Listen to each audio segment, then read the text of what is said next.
Fala pessoal, tudo bom? Eu sou Yuri Camilo, do projeto Entrevistador Forense, passando aqui nessa sexta-feira, finalzinho de semana, para trazer um vídeo aqui para vocês relacionado a um caso recente que eu participei, ajudei a tratar, ajudei a solucionar ali o caso e o cliente ficou satisfeito. A gente teve recente um caso de fraude, um caso de fraude ocupacional interna, onde nós identificamos ali, seja na investigação e depois confirmando isso durante entrevistas investigativas, a gente identificou o surgimento do triângulo da fraude e da árvore da fraude, pessoal. Então eu queria falar um pouquinho para vocês nesse vídeo sobre essas situações de racionalização, de pressão e de oportunidade, que é justamente a questão do triângulo da fraude. Então o que a gente apontou e identificou lá nesse último caso, pessoal? O surgimento do triângulo da fraude na categoria fraude ocupacional interna, E o que estava ocorrendo lá, pessoal? E o que é essa fraude ocupacional interna, A fraude ocupacional interna, pessoal, é quando um gerente, um executivo ou um funcionário, ele utiliza-se ali do seu cargo para eventualmente burlar ou enganar a própria organização. E pela árvore da fraude, ele estava ali utilizando a modalidade de corrupção, ou seja, propina, chamado de bribery ou de invoice kickbacks, ou seja, ele estava solicitando vantagem financeira indevida, como eu costumo apontar nos meus relatórios. E durante as entrevistas, pessoal, ficou claro para a gente, com a abordagem que a gente fez, utilizando técnica e metodologia de entrevista e de análise de credibilidade, ficou claro para a gente, a partir da confissão, da admissão do principal suspeito, ficou claro para a gente como que ele perpassou pelo triângulo da fraude. Aí eu queria falar com vocês primeiro sobre a racionalização.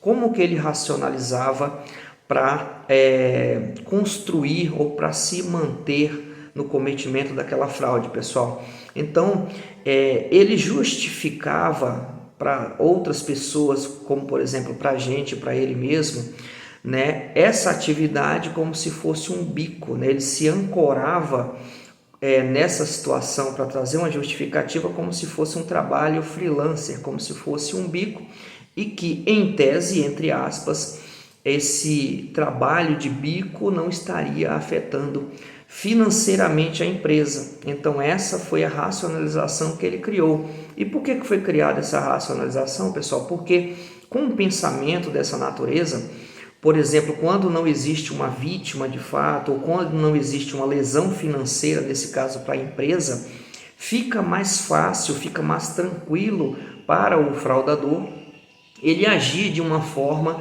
fraudulenta. Por quê? Porque de certa forma ele acaba evitando dilemas éticos, porque ele racionaliza que aquela atividade que ele está fazendo não está prejudicando a empresa, não está lesando a empresa e seria uma espécie de atividade paralela, Então a gente, claro, conseguiu contrapor esses argumentos, até com técnicas que eu vou falar para vocês daqui a pouquinho, mas esse foi o ponto, pessoal, da racionalização do nosso entrevistado, do nosso suspeito principal. Quando a gente vem falar da pressão, pessoal, que é o outro vértice aqui do triângulo da fraude, como que o entrevistado trouxe essa questão da pressão? Estava muito atrelada à questão financeira, pessoal. Ele justificava de que ele teria que ficar mantendo ali o padrão de vida da família dele. Então ele trouxe muito essa questão da pressão financeira atrelada a um aumento patrimonial, ou seja, quando se está cometendo uma fraude, uma consequência da fraude em termos financeiros é o aumento patrimonial do fraudador.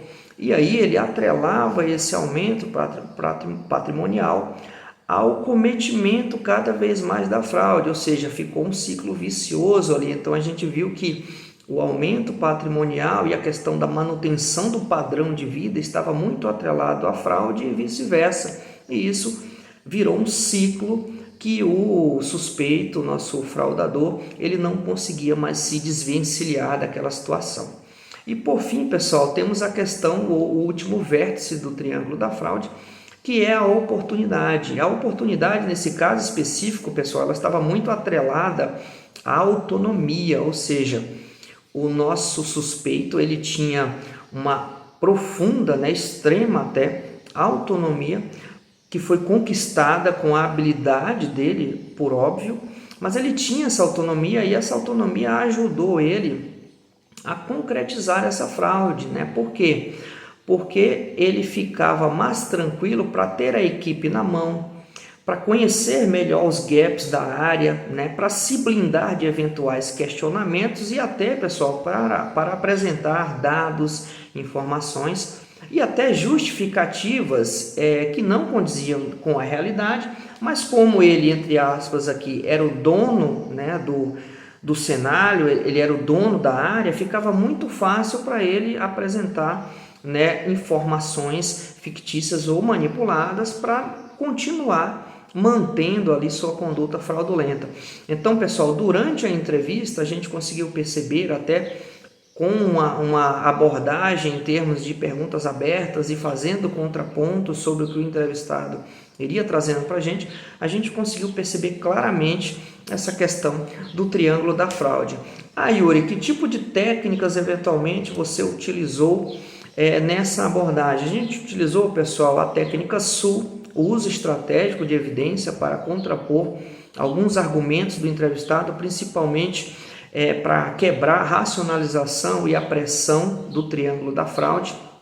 Também nós usamos, pessoal, o Verifiability Approach, que é justamente a abordagem de verificabilidade, ou seja, para verificar, para analisar se as informações trazidas pelo entrevistado em uma fase mais exploratória de informação, se aquilo tinha detalhes que pudessem ser ou ter um alto grau de verificabilidade. E uma outra técnica também que foi utilizada, dentre outras, tá, pessoal? Como eu falo para vocês, a ideia é estudar várias e aplicar as que forem se encaixando no dia a dia para o perfil de entrevista, para o perfil do entrevistado também. Então, uma outra técnica que nós utilizamos foi o CCA, né, que é a avaliação de credibilidade cognitiva. E aí a gente impôs uma maior carga cognitiva no nosso entrevistado, fizemos algumas perguntas eventualmente inesperadas e encorajamos o nosso entrevistado a trazer mais informações, mais detalhes sobre os assuntos específicos que eram explorados em cada momento. Então, pessoal, foi uma abordagem de sucesso, foi uma entrevista investigativa, na verdade foi mais de uma, mas eu estou trazendo aqui com o nosso suspeito principal lá, então foi uma entrevista bem sucedida, chegamos no resultado esperado, que era ali a admissão das situações, né, a confissão das situações, falando sobre modus operandi e tudo mais, não vou entrar em detalhes sobre isso, mas o resultado foi satisfatório.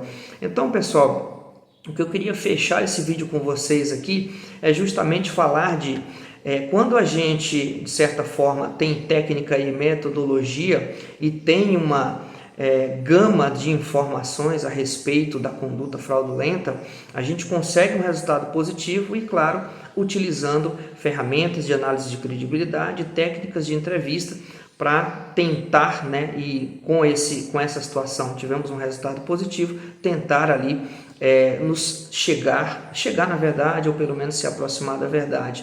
Então esse foi um resultado bem legal, pessoal, que a gente viu ali, né, vimos em loco na fala do nosso entrevistado e conseguimos perceber o triângulo da fraude ali a partir da racionalização da pressão e da oportunidade que foi gerada.